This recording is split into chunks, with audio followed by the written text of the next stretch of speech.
Hello everybody, welcome back to my channel and thank you for watching my videos. So इस video का topic आपने screen पे देख लिया होगा, इट्स कलेक्टिव बार्गेनिंग। और इस पार्ट में मैं मीनिंग एंड कॉन्सेप्ट बताऊंगी कलेक्टिव बार्गेनिंग का।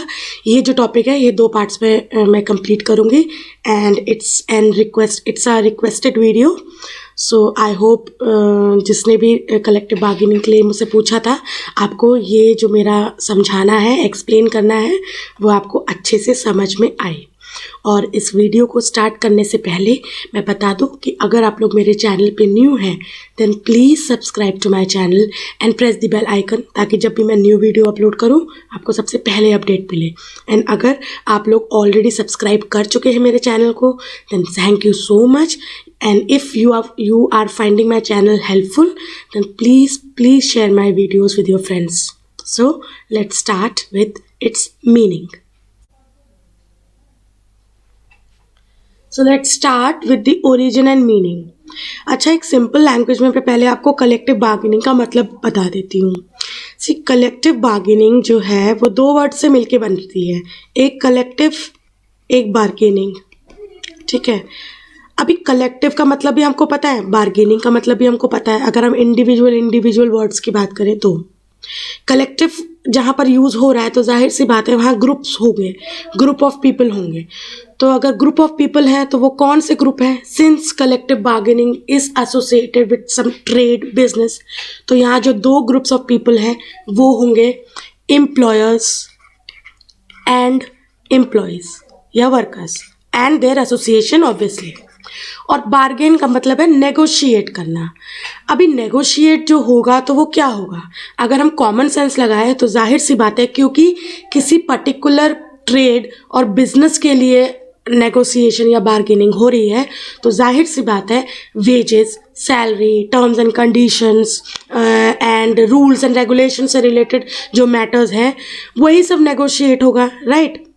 देखो, बार्गेनिंग हम लोग सब जानते हैं ना।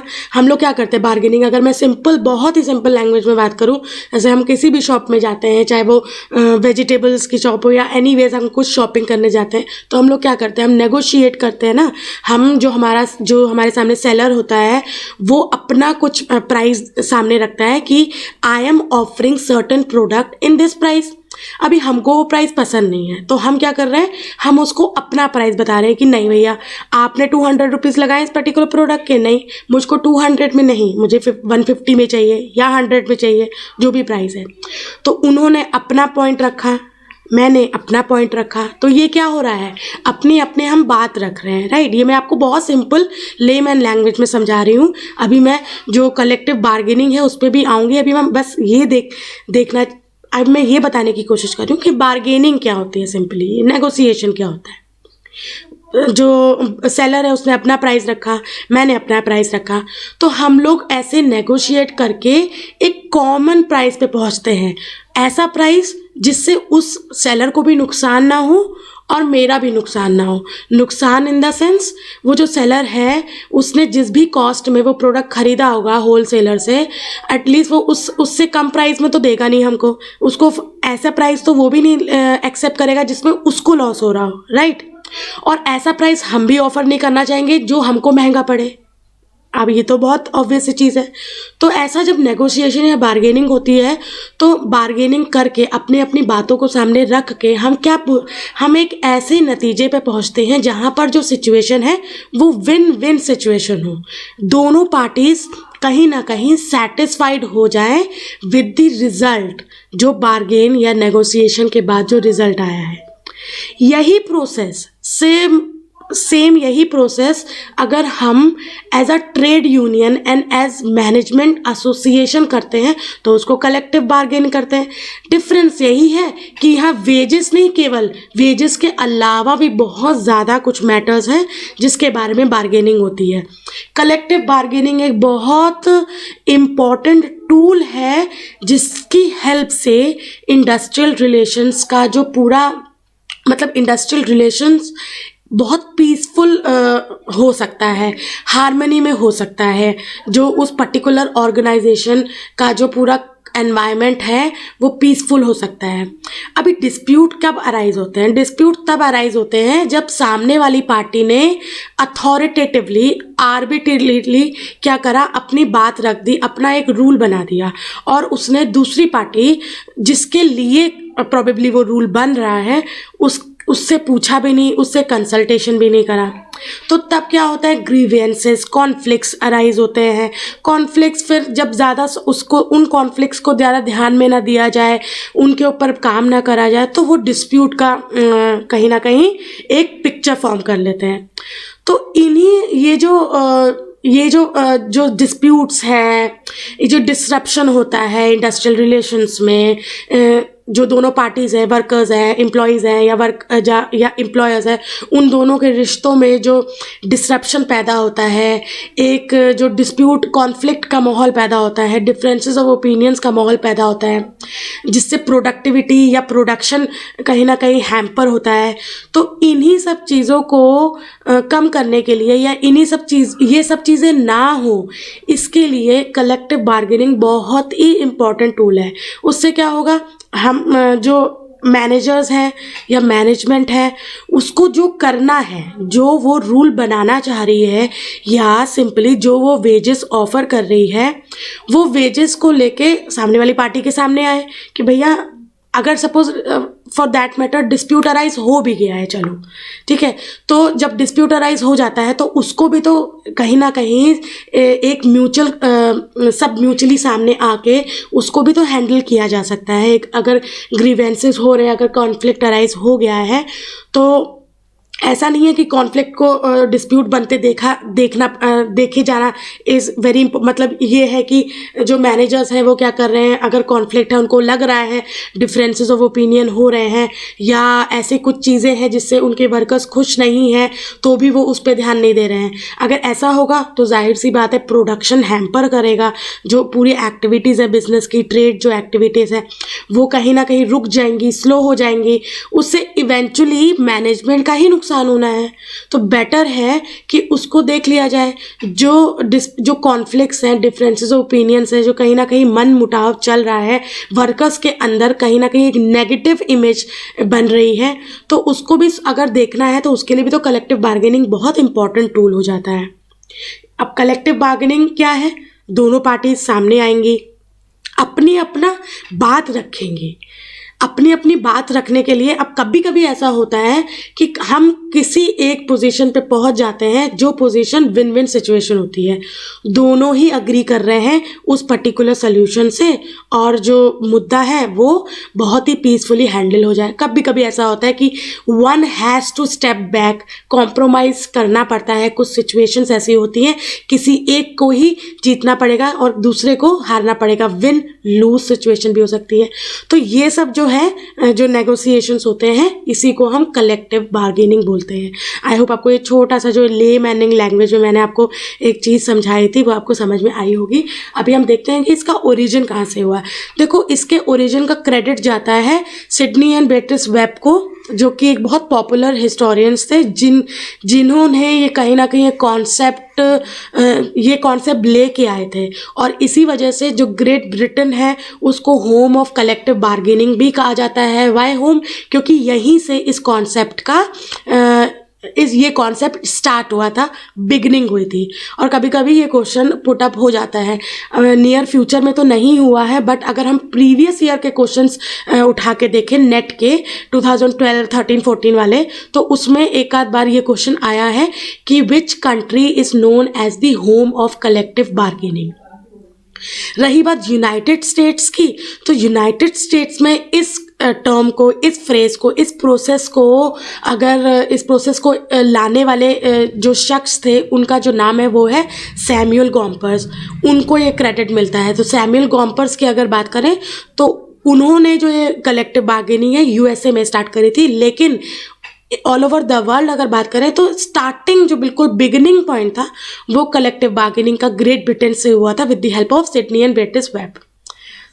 आई होप आपको ये चीज़ समझ में आई होगी। अभी हम थोड़ा सा डेफिनेशन पार्ट करते हैं।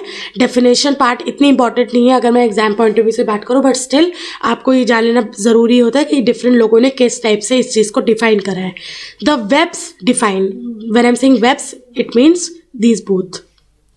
The Webs defined collective bargaining as an economic institution with trade unionism acting as labor cartel by controlling entry into the trade। अभी हम इसको और सिंपल लैंग्वेज में समझने की कोशिश करेंगे। Professor Alan Flander has argued, on the other hand, that collective bargaining is primarily a political rather than economic tool or economic process. He describes collective bargaining as a power relationship between trade union organization and management organization। दो parties हैं, trade union and management. The agreement arrived at is a compromise settlement of power conflicts. जो दो power conflicts है, power conflict इसलिए कह रहे हैं क्योंकि जो डिफरेंसेस ऑफ ओपिनियन है वो क्यों हो रही हैं, क्योंकि एक अपना पावर दिखा रहा है, एक अगर दूसरा एक दूसरे के ऊपर, एक पार्टी दूसरे के ऊपर अपनी पावर को डोमिनेट करने की कोशिश कर रही है लेकिन दूसरी पार्टी उस डोमिनेशन को ले नहीं रही है, तो कहीं ना कहीं वो पावर कॉन्फ्लिक्ट हो जाता है। और उसी से बचने के लिए हम क्या करते हैं, कलेक्टिव बार्गेनिंग का सहारा लेते हैं। In Flanders' view, collective bargaining is a joint administration synonymous with joint management. Marxists stated that collective bargaining is merely a means of social control within industry and an institutionalized expression of class struggle between capital and labor in capitalist society. It is a method by which management and labor may explore each other's problem and viewpoint। मैंने आपको पहले बताया कि इससे क्या होता है कि जब हम एक टेबल पे आके दो पार्टीज अपनी अपनी बात रखते हैं, एक दूसरे को मौका देते हैं कि बात रखो, तो उससे हमको दोनों पार्टीज का पॉइंट ऑफ व्यू, दोनों पार्टीज का परसेप्शन समझ में आता है कि वो क्या सोच रहे हैं। तो अगर हम दूसरे पार्टी का पॉइंट ऑफ व्यू समझने की कोशिश करेंगे तो हमको ये समझ में आएगा कि वो ऐसे क्यों रिएक्ट कर रहे हैं, the way they are reacting, why they are reacting. तो अगर वाई का जवाब मिल जाएगा तो जाहिर सी बात है फिर हम सोल्यूशन तक ईजिली पहुंच सकते हैं। And develop a framework of employment relation and spirit of cooperative goodwill for their mutual benefit. Thus, the phrase collective bargaining is made up of two words। एक तो collective है, collective का मतलब which implies group action, मतलब दो groups हैं जो कहीं ना कहीं एक्टिवली पार्टिसिपेट कर रहे हैं थ्रू इट्स रिप्रेजेंटेटिव्स। रिप्रेजेंटेटिव्स का मतलब है एम्प्लॉयर्स की एसोसिएशन एंड एम्प्लॉयज़ की एसोसिएशन मतलब trade unions. And bargain which means negotiation, bargain का मतलब नेगोशिएट करना होता है। Therefore collective bargaining means, collective bargaining implies group negotiation और collective negotiation of a contract. कोई अग्रीमेंट, कोई कॉन्ट्रैक्ट है, कोई मैटर है, उनके ऊपर कलेक्टिवली नेगोशिएट करना बिटवीन, और वो नेगोशिएशन किन लोगों के बीच में हो रहा है, एक साइड में है मैनेजमेंट के रिप्रेजेंटेटिव्स और दूसरी साइड में है वर्कर्स के रिप्रेजेंटेटिव्स। तो जाहिर सी बात है कलेक्टिव बार्गेनिंग में दो पार्टीज का होना भी बहुत ज़रूरी होता है। In other words, collective bargaining is a process of negotiation by collective action by a body of workers regarding their terms and conditions of services such as wages, leaves, norms of employment, gratuity, bonus।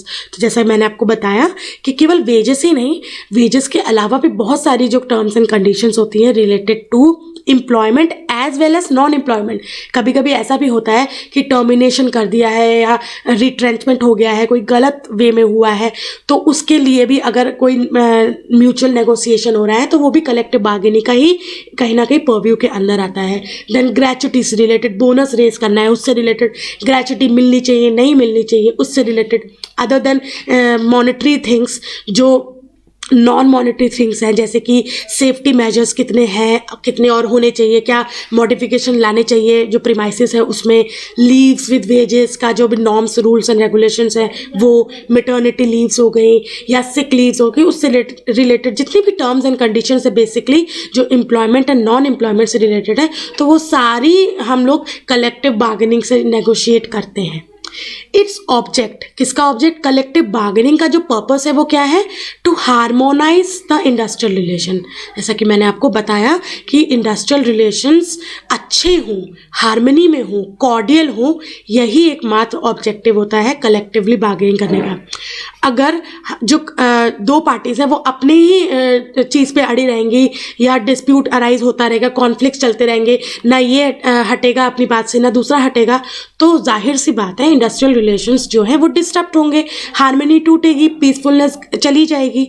तो piece रहे, harmony रहे, relations cordial रहे, इसका ये कब हो सकता है? जब दोनों पार्टीज कहीं ना कहीं अपना जो एक जो रिजिडनेस है उसको छोड़ के सामने आए, एक दूसरे के सामने आके बात करें, और यही क्या है? कलेक्टिव बार्गेनिंग बोलते हैं इसी चीज़ को हम लोग।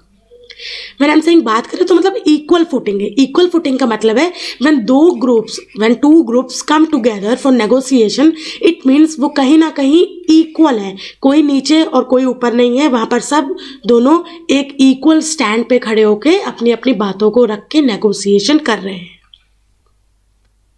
Now features of collective bargaining. So first is it's a group action. तो जाहिर सी बात है, नाम में ही पता चल रहा है कलेक्टिव। कलेक्टिव का मतलब है जब कुछ ग्रुप ऑफ पीपल साथ में मिलके नेगोशिएट करते हैं या बार्गेन करते हैं।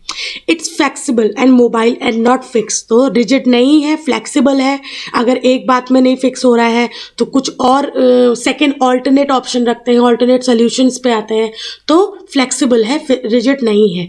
टू वे प्रोसेस है, टू पार्टीज इन्वॉल्व होती हैं। एक पहली पार्टी है मैनेजमेंट साइड से उनके रिप्रेजेंटेटिव एंड दूसरी है एम्प्लॉयर्स या वर्कर्स के representative.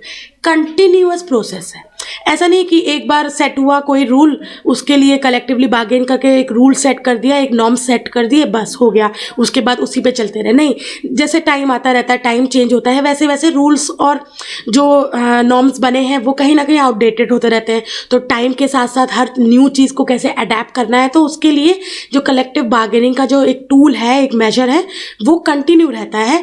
As and one required collective bargaining होती रहती है। तो ये वन टाइम प्रोसेस नहीं है, ये एक कंटिन्यूअस प्रोसेस है। डायनेमिक है। डायनेमिक इसलिए है क्योंकि ये चेंज होता रहता है। ऐसा नहीं है कि एक सेट रूल है कि भैया ऐसे ही हो सकती है, नहीं, आप उसको अपने हिसाब से कहीं ना कहीं चेंज करते रहते हो। वो स्टैटिक नहीं है, डायनेमिक प्रोसेस है। सिंबल ऑफ इंडस्ट्रियल डेमोक्रेसी है। इंडस्ट्रियल डेमोक्रेसी का सिंबल इससे क्योंकि इसमें जो वर्कर्स है उनको कहीं ना कहीं मौका मिल रहा है कि वो अपनी बात रख सके, पार्टिसिपेशन का मौका मिल रहा है। तो जाहिर सी बात है, it is a symbol of industrial democracy at work and it is not a competitive process। Collective bargaining में जो दो पार्टीज आ रही हैं सामने, वो एक दूसरे के साथ कंपटीशन के लिए नहीं आ रही हैं कि हमारा जो हमारा थॉट प्रोसेस है वो तुम्हारे से कितना अच्छा है या तुम्हारा हमसे कितना खराब है या कितना नीचे है। नहीं, वो इसलिए आ रही हैं ताकि जो भी सोल्यूशन हो वो कॉम्प्लीमेंट्री नेचर हो। अगर मैंने कुछ बोला है वो ऐसा हो जो आपकी बात को भी कॉम्प्लीमेंट करे। तो rather than a competitive process, it's more of a complementary process. Complementary process इसलिए है कि एक सोल्यूशन दूसरे को भी अग्री होता है, और जब तक अग्रीमेंट नहीं होगा तब तक कहीं ना कहीं कलेक्टिव बार्गेनिंग का प्रोसेस चलता रहता है। आई होप आपको ये चीज़ समझ में आई होगी। Now types of collective bargaining. सबसे पहला है distributive bargaining. It concentrates on the function of resolving pure conflicts of interest. It serves to allocate fix sum of resources and hence often refer to as win lose quality. अब distributive bargaining का मतलब होता है win loose situation है। एक का winning कहीं ना कहीं दूसरे का लॉस होगा ही होगा। दोनों विन विन नहीं कर सकते। अगर एक को जीतना है तो दूसरे को हारना पड़ेगा ही पड़ेगा। तो ऐसा अगर कोई बार्गेनिंग होती है जहाँ पर एक की बात को एक्सेप्ट करने के लिए दूसरे की बात को रिजेक्ट करना ही पड़ता है, तो उसको हम क्या बोलते हैं?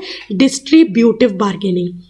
The relationship is a forced one. Why forced one? क्योंकि ऑब्वियसली हम क्या कर रहे हैं, हम किसी एक पोजीशन पे नहीं पहुंच रहे हैं। मतलब इसमें बेसिकली क्या है, दोनों पार्टीज में से जिसकी भी बार्गेनिंग स्किल्स अच्छी होंगी वो अपनी बात मनवाने में सफल हो जाएगा। तो अगर एक की बात मान जाएगी तो ऑब्वियसली दूसरे की बात कहीं ना कहीं रह जाएगी, उसको रिजेक्ट करना ही पड़ेगा। तो इसमें इम्पॉर्टेंट क्या है, इसमें इम्पॉर्टेंट ये है कि दोनों में से जिस भी पार्टी की बार्गेनिंग स्किल्स अच्छी होंगी वो पार्टी अपनी बात को एक्सेप्ट करवाने में सफल हो जाएगी। और why the relationship is force one, क्योंकि बार्गेनिंग अगर स्किल्स अच्छी होंगी तो वो सामने वाले को फोर्स कर सकती है कि वो हमारी बात मान ले। It deals with the issues in which parties have conflicting interest and each party uses coercive power। मतलब एक दूसरे पर दबाव डालते हैं कि आप मेरी बात मानो। जैसा मैंने अभी आपको बताया कि बार्गेनिंग स्किल्स अच्छी होती हैं, एक दूसरे के पर दबाव डाला जाता है कि अगर स्किल्स अच्छी होंगी तो हम किसी तरह भी अपनी बात बनवा सकते हैं, पावर यूज़ कर सकते हैं, चाहे वो किस किस्म की भी पावर हो अपनी बात बनवा सकते हैं। तो ये सिंपल सी बार्गेनिंग टाइप है। ये विन लूज सिचुएशन है। एक पार्टी को अगर एक पार्टी जीतना चाहती है तो दूसरी पार्टी को हारना पड़ेगा ही पड़ेगा। इसके लिए जो जीतना चाहती है उसको अपनी स्किल्स को और अपडेट करना पड़ेगा। कहीं ना कहीं कोअर्सिव पावर्स का यूज़ होता है, फोर्स करा जाता है दूसरी पार्टी को कि वो पहली पार्टी की बातों को मान ले। और ज़्यादातर ये जो डिस्ट्रीब्यूटिव बार्गेनिंग है ये कहाँ यूज़ होती है, वेज बार्गेनिंग में। ये वेज, अगर एम्प्लॉयर कह रहा है कि मैं आपको 100 रुपीज़ ही दे सकता हूँ, एम्प्लॉय मांगता है नहीं हमको 200 पर डे के हिसाब से चाहिए, तो इसमें से जिसकी पावर लगा सकता है, जो बार्गेनिंग अच्छी कर सकता है, उसकी बात मानी जाएगी और दूसरे की नहीं मानी जाएगी। तो distributive bargaining generally wage bargaining को हम बोल सकते हैं। Then comes integrative bargaining. It performs the function of finding common or complementary interests and solving problem. तो ये distributive bargaining का ठीक opposite है। इसमें एक midway निकाला जाता है, विन विन सिचुएशन है। जब midway निकाला जाएगा तो दोनों पार्टीज की कोई एक बात मानी जाएगी, तो दोनों पार्टीज अपने अपनी बात मनवाने में मतलब सेटिस्फाइड रहेंगी। तो जो सोल्यूशन निकल के आएगा वो दोनों को ही एक्सेप्ट होगा। इसमें कोई फोर्स नहीं लग रहा है, इसमें दोनों अपनी अपनी बातों को कुछ ऐसे ढंग से रख रहे हैं जो लास्ट का जो रिजल्ट होगा वो दोनों को मंजूर होगा। तो it is a kind of a win win situation. ये डिस्ट्रीब्यूटिव बार्गेनिंग का ठीक ऑपोजिट है।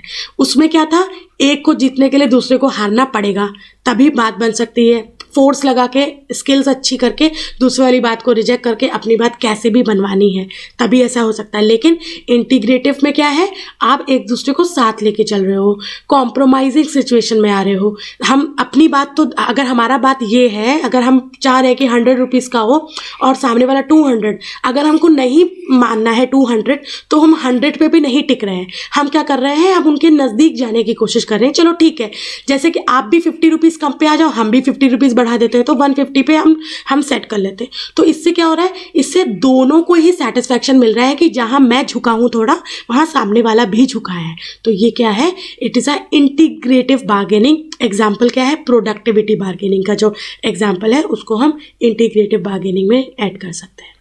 आई होप आपको ये चीज़ समझ में आई होगी। Third one is productivity bargaining. अब प्रोडक्टिविटी बार्गेनिंग क्या है, in this workers wages and benefits are negotiated against their productivity. तो मतलब वेजेस और बेनिफिट्स जो भी मिल रहे हैं वो नेगोशिएट कैसे होते हैं, मतलब जितना वर्कर प्रोडक्टिव होगा, जितना एफिशिएंटली काम करेगा उस हिसाब से उनको बेनिफिट्स और वेजेस प्रोवाइड करेंगे।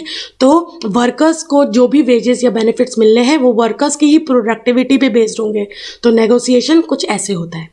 Composite bargaining, here workers bargain usually for wages comparing with their work level।